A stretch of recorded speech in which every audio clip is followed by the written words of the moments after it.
call the hearing to order. I want to thank the witnesses for your testimony and your input today. We appreciate your participation, and it's a very, very important hearing today. Access to broadband services has the potential to transform the way small businesses and organizations fundamentally operate.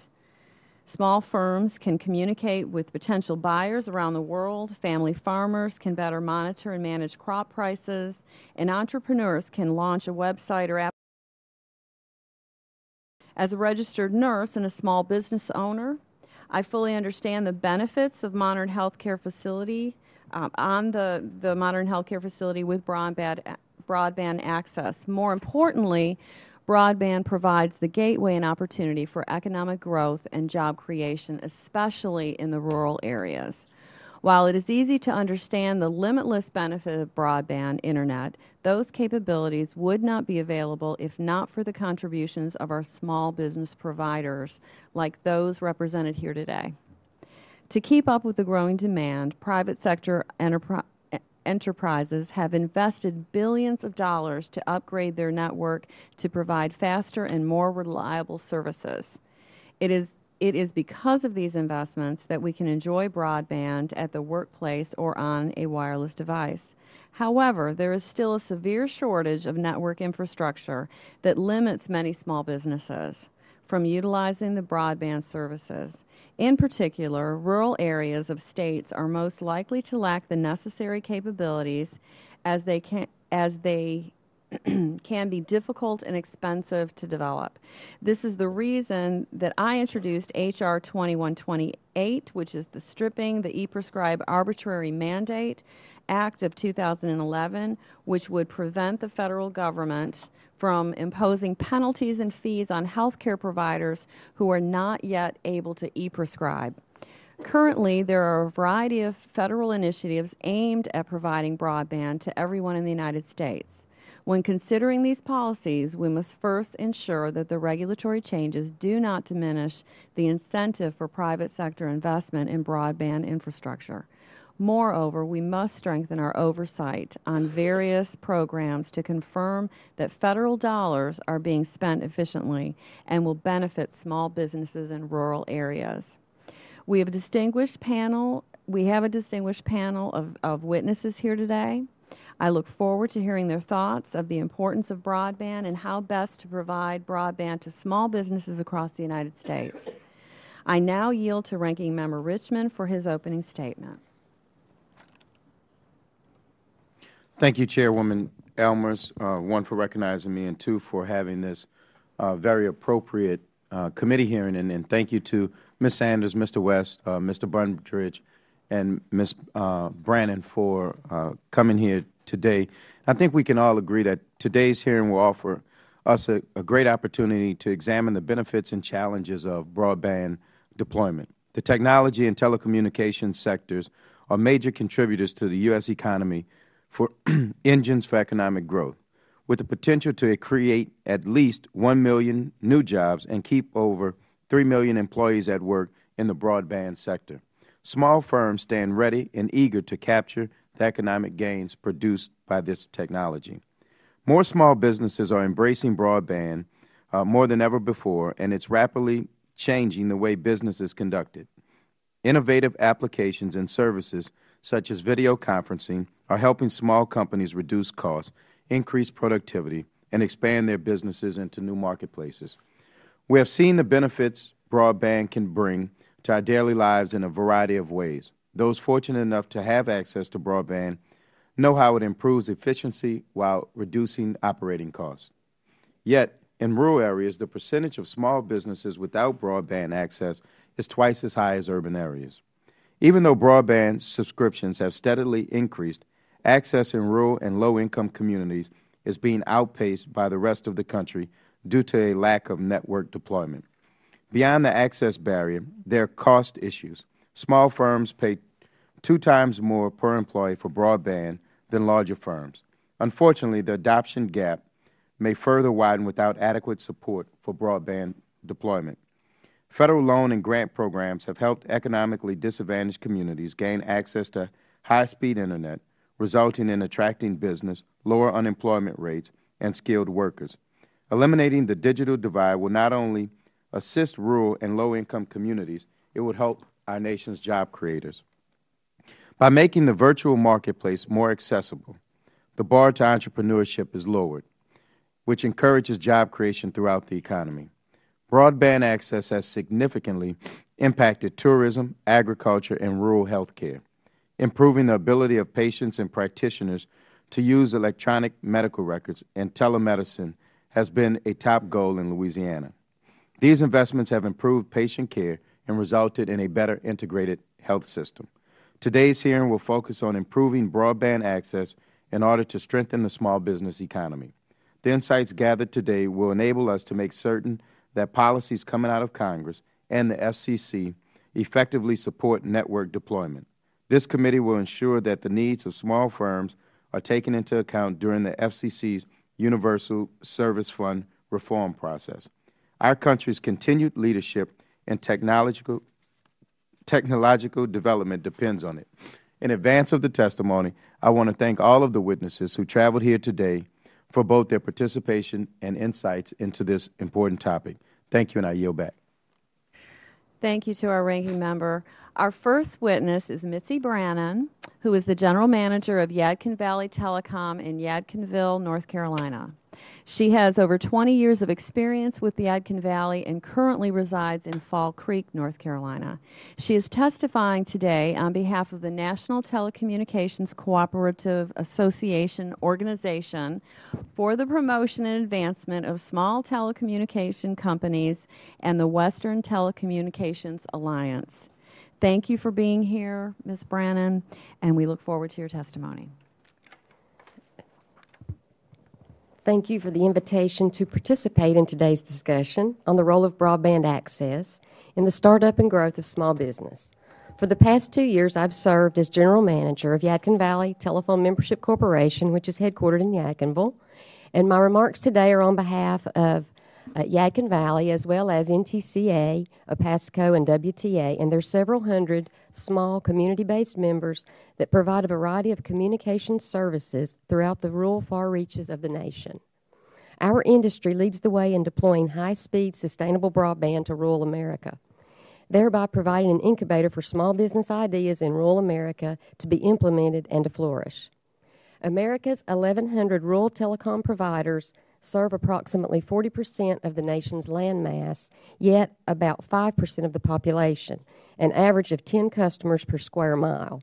Yadkin Valley serves over 26,000 customer lines in our 670 square mile rural service area in the Piedmont portion of North Carolina. We employ 160 people, and our 2011 operating revenue was about $34 million.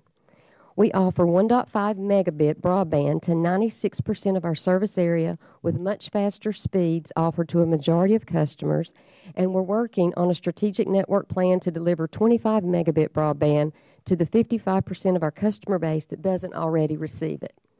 Rural providers are community-focused. When Internet first became widely available in the 1990s, Yadkin Valley donated time and material to wire the local schools. Yadkin Valley recently provided dedicated fiber circuits that connect a large hospital in Winston-Salem to medical facilities in our service area, empowering them to use state-of-the-art technology for transmitting patient files and images.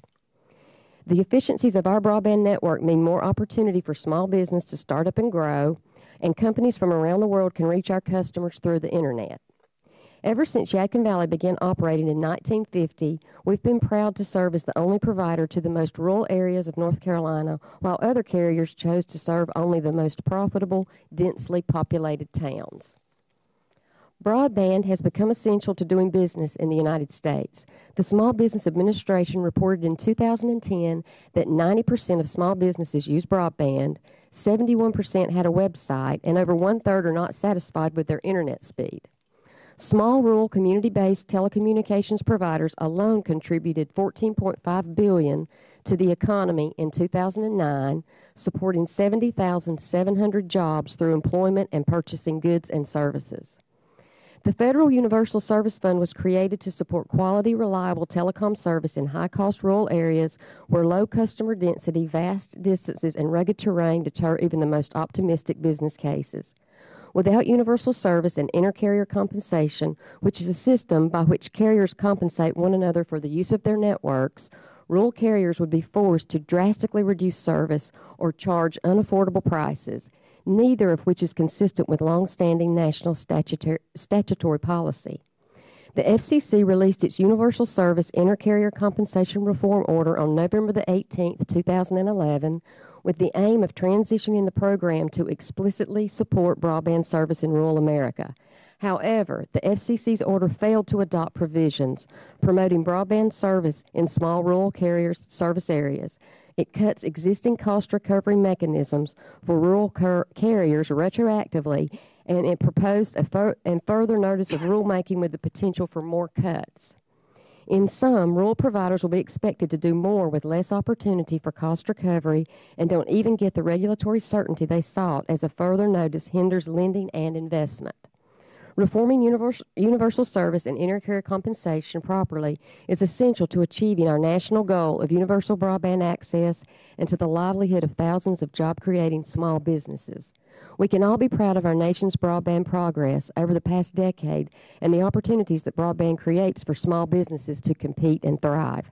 This success has been made possible due to the unique cooperation between the industry, the American people, and policymakers, a partnership that will be essential to America's quest to secure and maintain global broadband preeminence.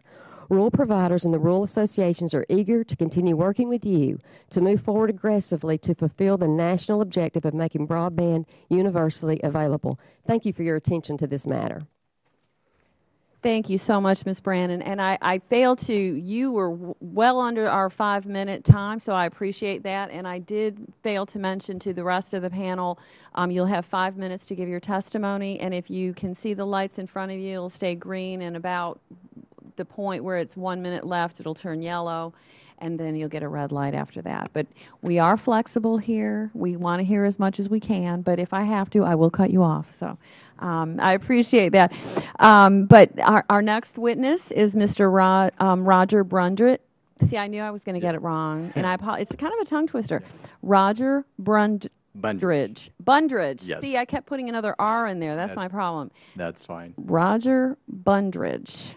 He is the general manager of Northwest Cell based in Maryville, Missouri. I did say that correct, yes? Yes.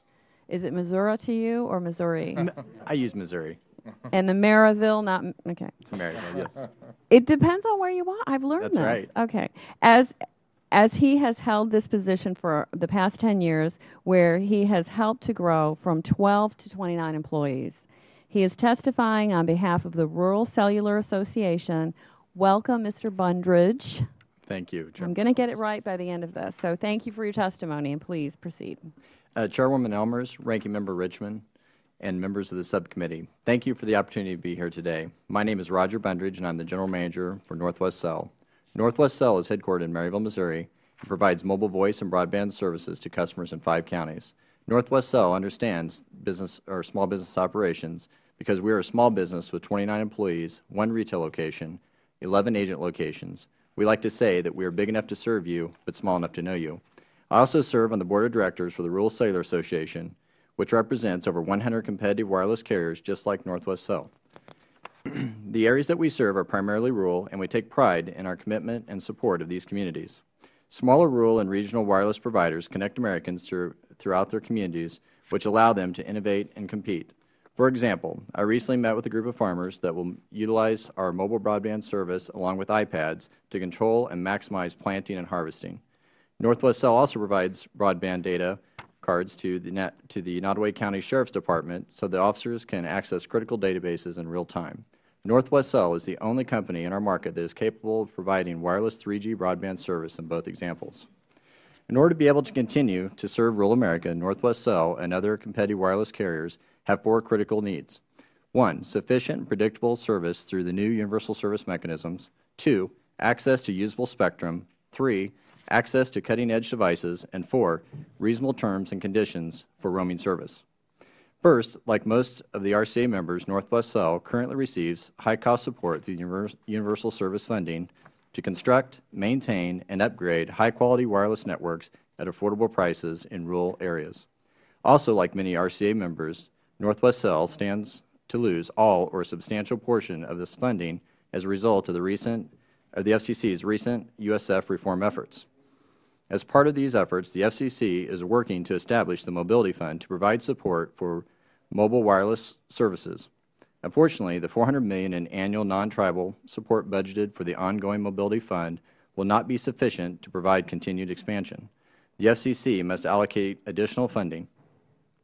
In addition to these critical that the funding be distributed based on a forward-looking cost model rather than a single winner reverse auction. The use of reverse auction methodology will make it virtually impossible for a small business to compete for funding for mobile broadband. Second, increased consumer adoption of mobile services and the skyrocketing use of high-speed data strains the carrier's spectrum holdings. As capacity is exhausted, a carrier must acquire additional license either through the FCC auction or on the secondary market. The FCC's authority to auction spectrum expires this year, and it is important that Congress extends this authority. In doing so, Congress must preserve the FCC's flexibility to structure the auctions and license services in a manner that promotes competition and allows small businesses to participate. Third, carriers have difficulties accessing the latest and greatest devices.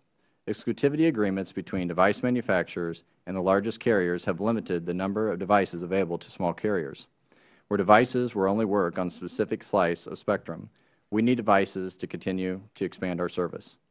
Finally, roaming is critical to connectivity. Customers expect their devices to work wherever they are.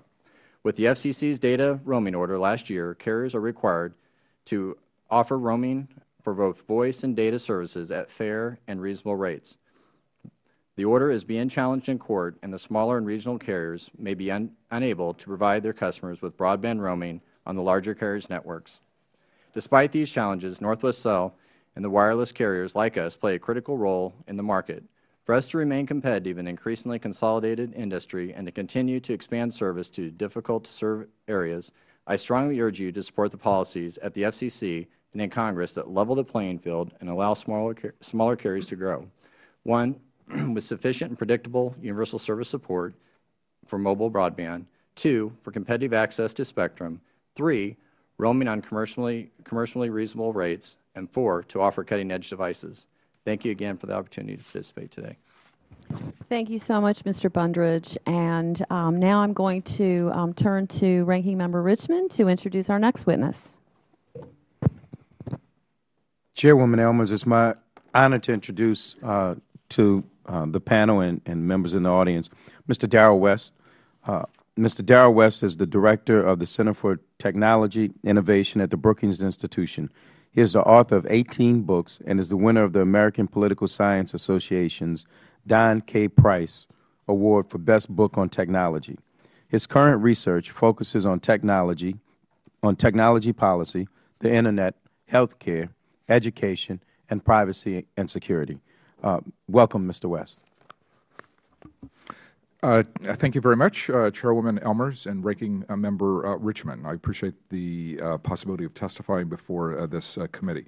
As each of you pointed out in your opening statements, broadband is a crucial driver of job creation and economic development. Researchers have found a strong link between broadband innovation and overall economic prosperity.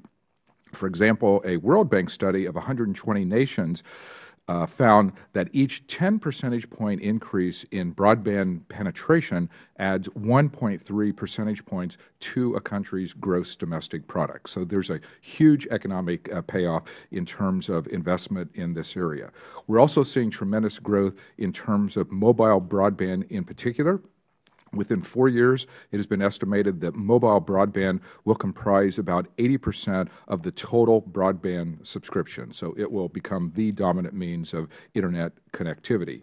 The applications that are enabled both by mobile as well as fixed-line broadband are especially important for small businesses and rural communities because these platforms have become the crucial areas for innovation in entrepreneurship, healthcare, and in education. But in order to gain the benefits of broadband innovation, there are three particular actions that we believe would further economic development and help small businesses. The first is in regard to the research and development tax credits. We argue that Congress should extend and make permanent the research and development tax credit. This is an example of our national short-sightedness. Oftentimes, the R&D tax credit gets extended on an annual basis. But rather than extend it over a longer period of time, it gets renewed episodically and never on a very predictable schedule. This ends up creating uncertainty and inefficiencies related to the vagaries of federal policymaking. Many other countries basically have made this permanent. They offer more favorable tax policies for infrastructure development and investment. So we argue, first of all, that we need to extend and make that tax credit permanent. Second, we support reasonable universal service fund reform. As each of you knows, our current fund dates back to 1997, when the Internet was in its infancy and there was little social media or few mobile devices. We think it's time to update our policies so that small businesses and consumers can take advantage of 21st century digital tools. The world has shifted from a communications model based on telephones and mail to a digital economy that relies on the Internet, mobile phones, e-commerce, and social media. But yet the billions generated for the USF continue to focus almost exclusively on phone services. My Brookings colleague, Jeff Rosen, who is also a law professor at George Washington University, has undertaken research on the Universal Service Fund, and he finds that the programs are inefficient, they're expensive, and they're redundant in what they provide. He finds examples where the cost for terrestrial fixed-line service is much more expensive than mobile or satellite telephone services that are available in those very same communities. He finds some communities have multiple carriers, each receiving high-cost program subsidies. So we think it's time to update the Universal Service Fund to allow those living in underserved communities to use the funds to cover both voice as well as broadband services. We also support the idea of reverse auctions. David Wild, who is a professor in Louisiana, has undertaken research on this. There are a number of federal agencies that already are using reverse auctions, the State Department, the Defense Department, and so on. He finds major cost savings of over 25%, an increase in transparency. He also finds that more than 80% of the winning bids out of these reverse auctions have gone to small businesses. So they don't really benefit large companies. It's actually small companies. We support the use of incentive auctions in the spectrum area to reallocate scarce spectrum. We think this is a good way for Congress not just to raise money for the federal budget, but also provides a mechanism for companies to sell their unused spectrum. We think that the FCC should have the authority to set up the eligibility requirements for these auctions and also provide the licensing conditions, and that would then allow them to attach some provisions in order to further particular goals. So with these actions, we think small businesses would have a fair opportunity to gain the benefits in the new digital economy. Thank you so much, Mr. West. And our final witness is Ms. Becky Sanders. She is the director of the Indiana Telehealth Network based in Terre Haute, Indiana. She oversees the development and network administration of their 60 remote healthcare facilities. She is testifying on behalf of the National Rural Health Association. Welcome. You have 5 minutes for your testimony. Thank you. Thank you. Good afternoon, Chairwoman Elmers, excuse me, Ranking Member Richard, and members of the subcommittee. I am honored to stand before you today. Thank you for the opportunity to testify today on behalf of the National Rural Health Association and the Indiana Rural Health Association. As Representative Elmers said, the Indiana Telehealth Network has about 60 members right now. We are one of the 50 remaining projects under the FCC's Rural Health Care Pilot Program. That program does allow for 85% subsidies for construction and monthly recurring services for rural health care providers. We have 35 critical access hospitals in the state of Indiana. About 20 of them are participating in our network. We also have about 20 community mental health centers also participating in our network. We've found with the build out of the over 200 miles of fiber that we've put out that when we work through the Federal Communications Commission's Rural Health Care Pilot Program and the objective scoring process that we have to do with that program, that is the rural telephone companies who have been our best vendors to work with. That is their market. They are friends and neighbors of those rural folks that are operating those hospitals, those clinics, the banks in those communities.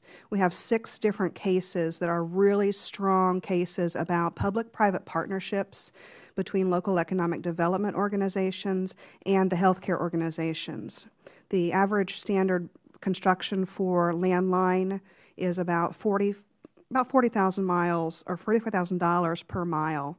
And while I agree with my colleague, Mr. West, that is more expensive than a wireless setup, healthcare providers will not rely on wireless to do their day-to-day business, for telepharmacy, for radiology, for transferring electronic medical records. They do not believe that it has the 5 nines of reliability that the PSTN was built upon. Under the USF reform and the Rural Health Care Pilot Program and the regular primary RHC program, we have found with the pilot that there are a lot of administrative burdens, a lot of cumbersome forms that have to be filled out. I would argue that streamlining that program, continuing to allow consortiums to work together in a public-private partnership arena is the best way to go forward.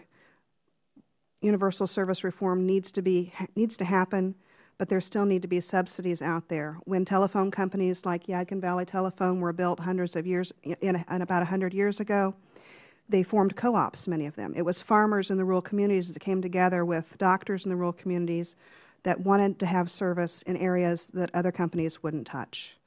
If we look at that kind of a message again, we look back to those types of cooperatives, I think we will find a very good way to go forward as we look at rolling out broadband to all of Americans across the nation.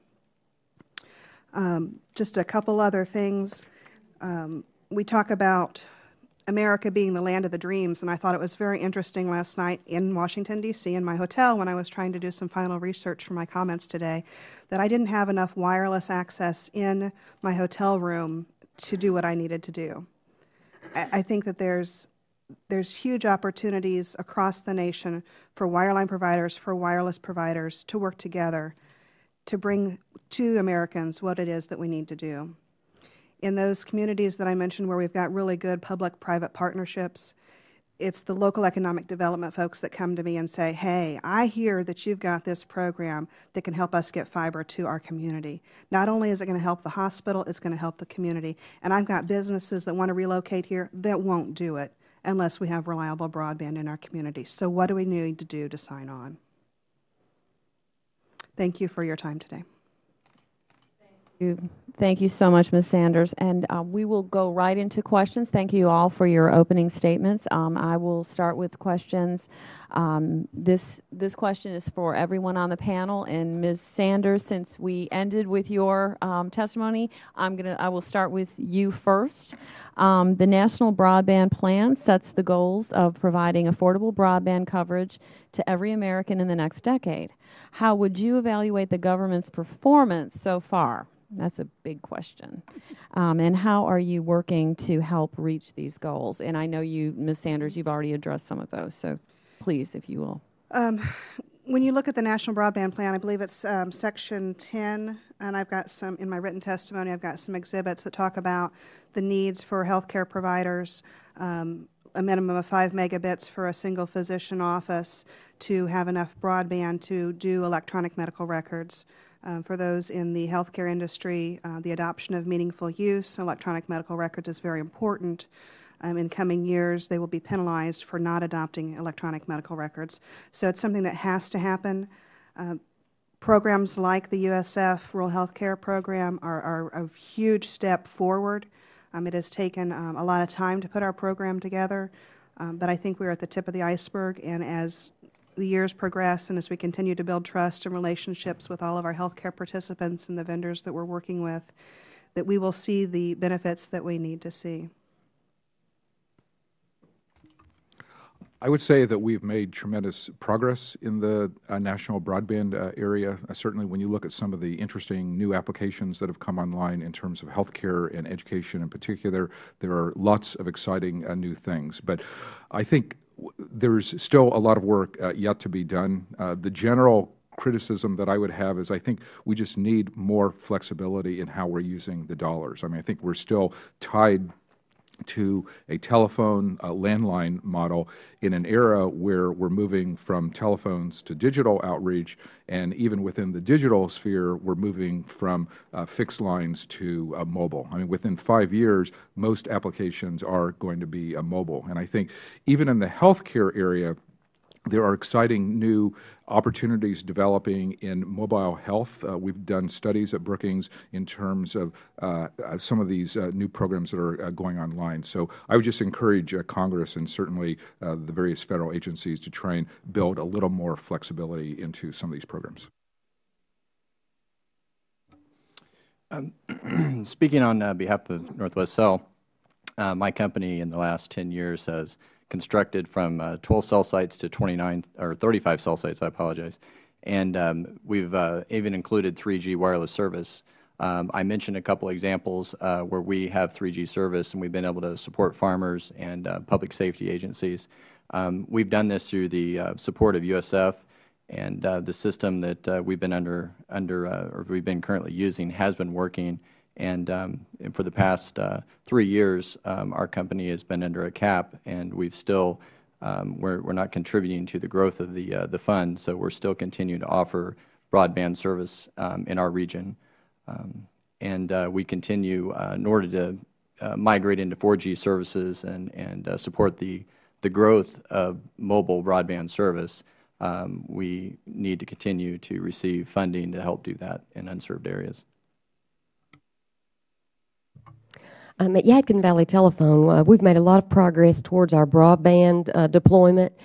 Since 2005, we've spent a little bit over $40 million on fiber to the home. We haven't gotten to all of our customers yet, but we're certainly working on that, and we are constantly hearing from small businesses how they need more speed, and we're able to do that with the fiber. But even now with the download speeds that we're offering in those areas up to 25 meg, we're now hearing they have demands for higher speeds going the upload speeds. So they want it both ways now, and that's a requirement. And we've also seen a lot of small businesses in our territory taking advantage of the broadband.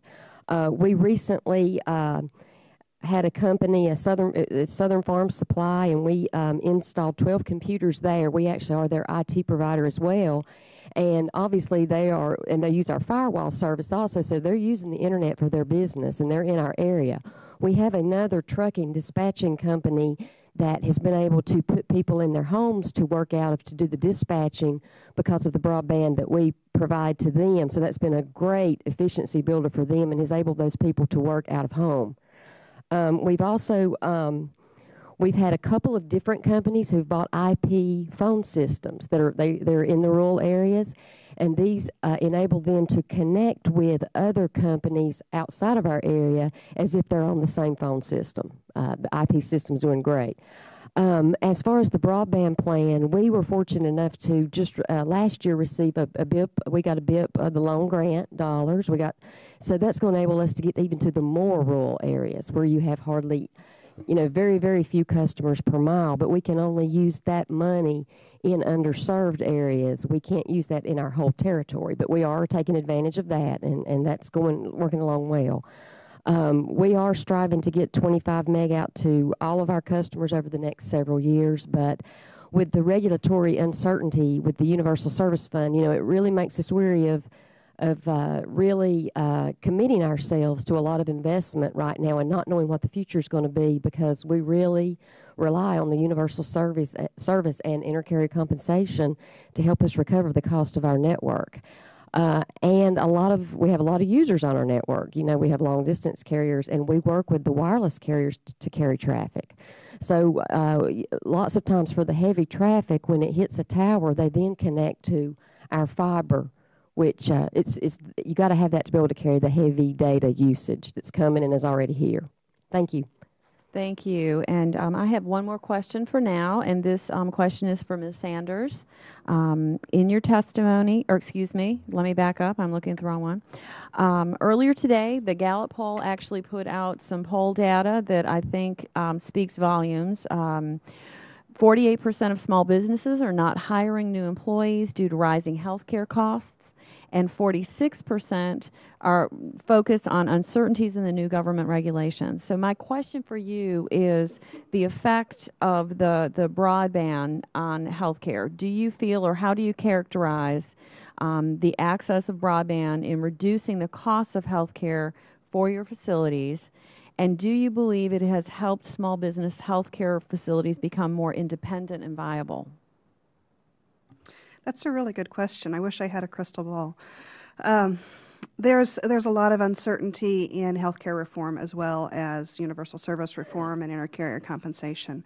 And the answers to those questions will help us solve and answer this question.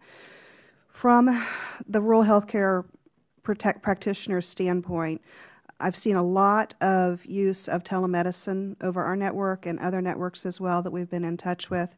There is, just like electronic medical records, just like any new technology, any new procedure, there's a little bit of chaos when the change first comes in, but once things calm down, most practitioners are finding that they're able to see more patients and be more productive with electronic medical records. Now, in a telehealth situation, a specialist could stay in an urban area and see patients all over the world.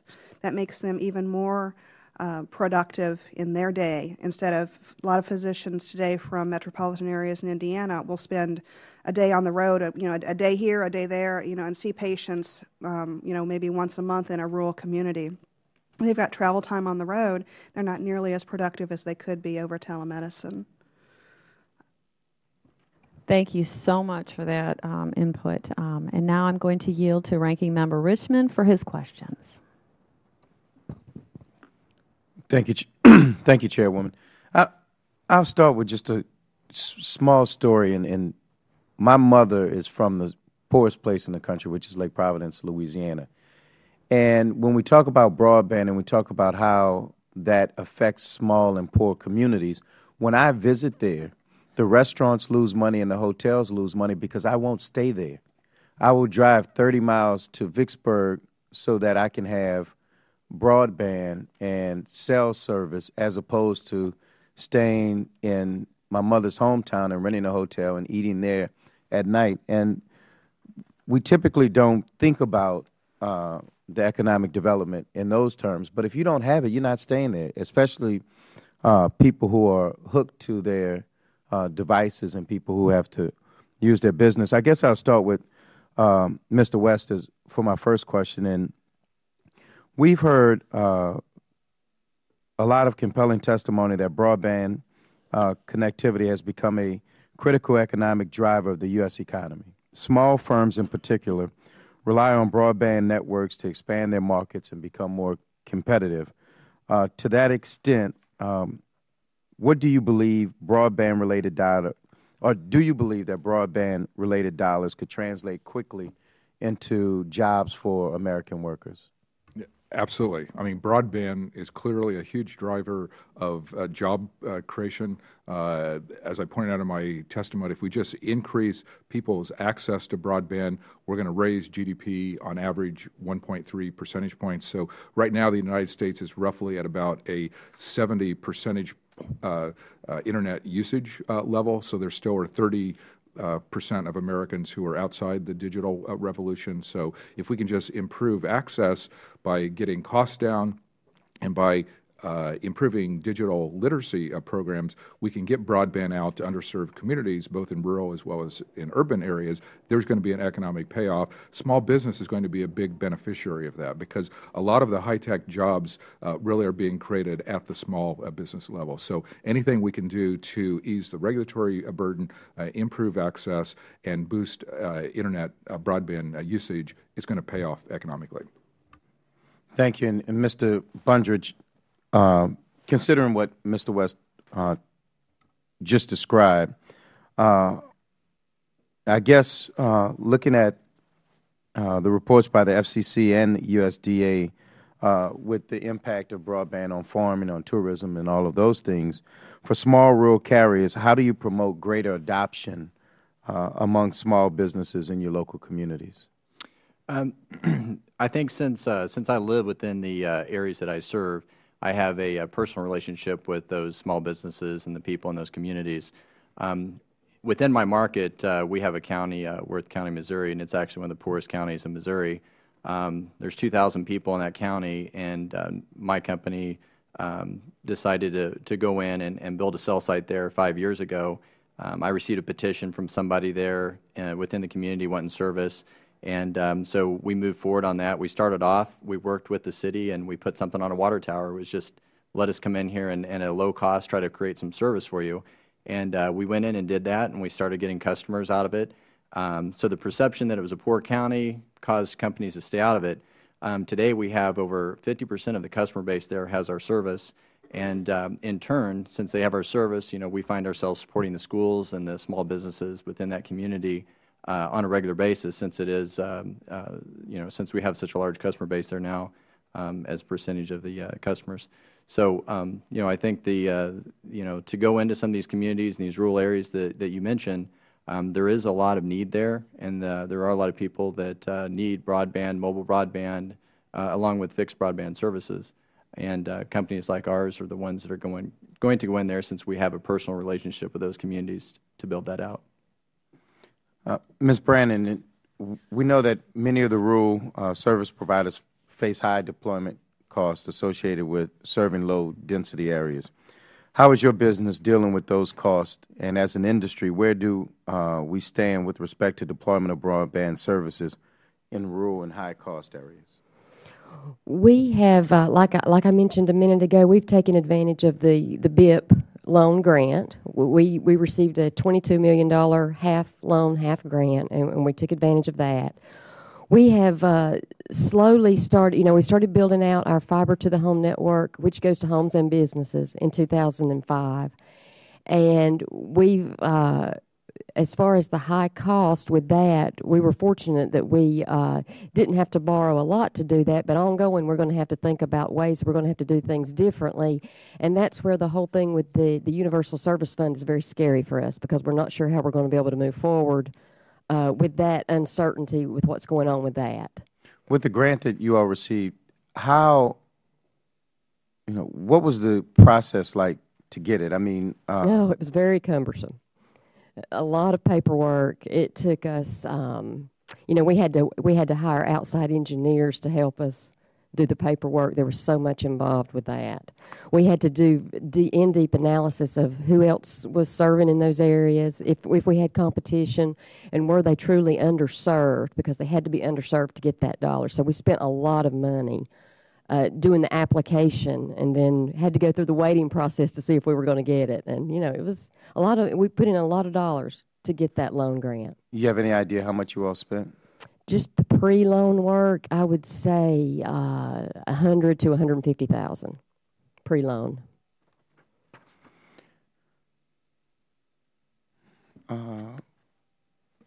Madam Chairwoman, I'll yield back now, and then we can see if we can kind of get through it. Yeah, because right. Just so you are aware, I've got another question that I'd like to ask all of you.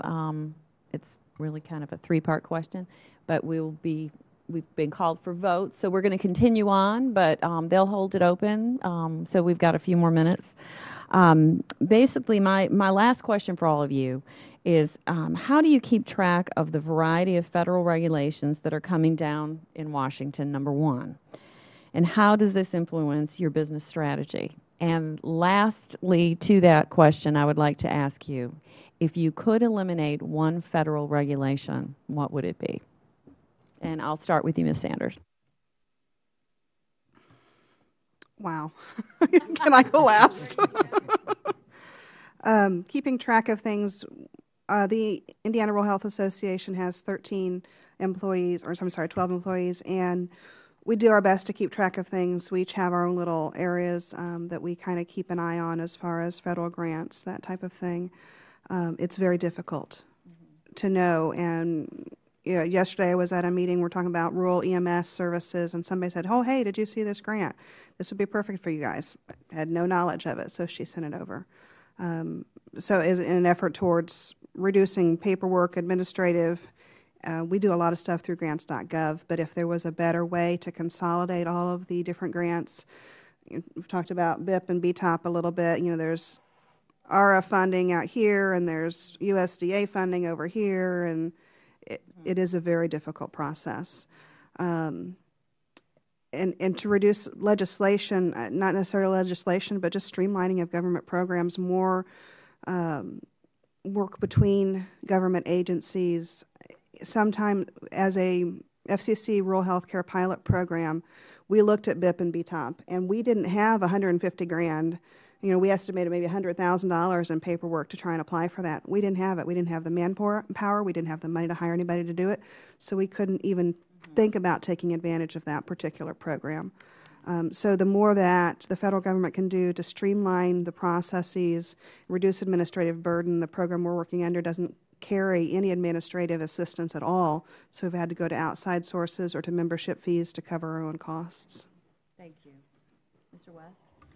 I'll try and keep my comments brief because I know you have time constraints. I agree with many of the comments that have been made, and certainly you're right. There are a huge number of federal regulatory requirements that stifle innovation, especially in the technology area. So whatever we can do to ease the burden there would be helpful. One particular thing that I would highlight in terms of things the federal government could do is to keep free and unlicensed spectrum, because I think particularly when you're thinking about the small business community, it's the free and unlicensed spectrum that mothers use for baby monitors, people with smartphones use to access the Internet, and a wide variety of small businesses use to communicate with their customers. And so, in the recent budget debates, there's been a proposal to kind of limit the free and unlicensed spectrum. I think that would be devastating for small businesses and would have a very negative impact on entrepreneurs. I depend on my trade organization, Real Estate Association, to keep up on issues. As far as your question, what burdens our companies? There's many things. I would tend to think, though, the administration or administrative burdens and streamlining policies that help foster small businesses like mine compete. At Yadkin Valley, we rely heavily on NTCA, which is the National Telephone Cooperative Association. They do a great job of keeping us informed. We do also use some consultants for that kind of thing who help us do some regulatory things that come across, new things that we haven't dealt with before. We rely on those outside consultants. And I will have to agree with them, the administrative, all the paperwork, all the extra things we have to do. Whenever, especially like with the loan grant, we just went through an audit with that, and there's a lot of time involved. We had an RUS auditor just left earlier this week, and it's a lot. Yeah, just. Ranking Member Richmond will have another question. Right. Hopefully we can keep it short. I am not as confident as the chairwoman, especially being in the minority and being a new member, that they're going to keep the machine open.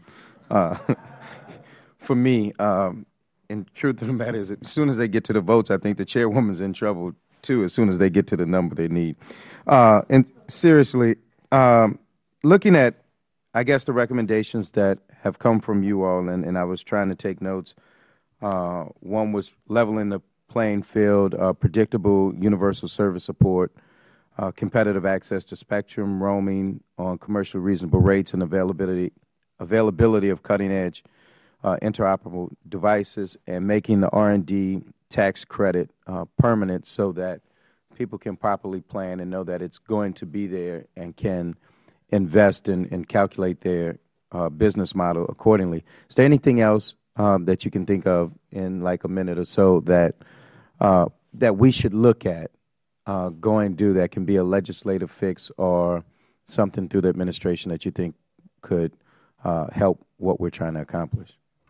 I mean, one issue I would highlight is the need for digital literacy programs, because particularly with that 30% of Americans who are outside the Internet revolution, I mean, some of it is costs, so, reducing costs will help. But for a fair number of these people, it's like they don't know how to use the Internet, they don't know how to set up their computers, they don't know the virtue of the computer. So I grew up on a farm, and I remember earlier the United States had the Agricultural Extension Service to kind of go out and train people on new techniques. For the digital world, we need to think about the same type of thing. I think about education, looking at e-readers. We have a lot of people in these small communities that don't have access to Internet. If they could access Internet through an e-reader, through a mobile product or a fixed product, then I think that would drastically help our education. Ms. Brandon? I don't really have a comment about that right now. Thank you very much. Thank you, and thank you to all of our distinguished panel today for your participation. Your input is very important to us. This subcommittee will continue to closely follow the actions of the federal government in expanding broadband to small businesses. I look forward to working with my colleagues to ensure that the federal policies do not obstruct the private sector investment in broadband infrastructure, as this will have an adverse impact on small businesses and their ability to grow. I ask unanimous consent that members have 5 legislative days to submit statements and supporting materials for the record. Without objection, so ordered, this hearing is now adjourned.